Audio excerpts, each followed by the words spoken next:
The other line is actually coming down to this line near Sama Kona Baridi. One line comes back to Pantasia, so people around Ongata and parts of Karen have been also supplied from here.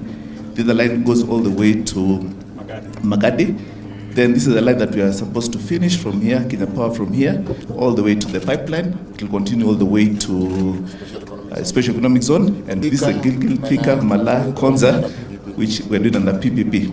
Because the part on Konza Senior is currently ongoing, almost at 90%. This is completed. And customers, consuming 23 megawatts. The other line is going to Ngong. Taratosha kwamba tunazindua mradi huu rasmi. Thank you, Your Excellency. In each phase, and the voltage that is the voltage 134. So we are.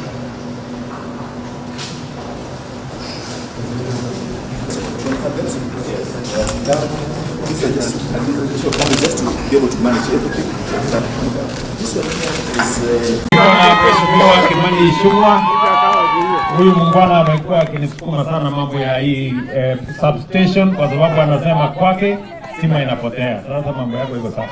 Asante sana Mheshimiwa Rais, watu wa Kajiado, enda soma poki.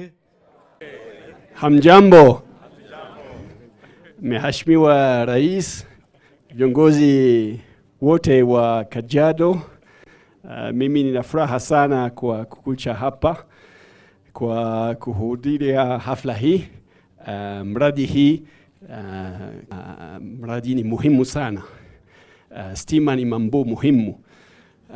Wa Ufaransa ni ushirikiano mwema na Kenya kwa mambo maendeleo.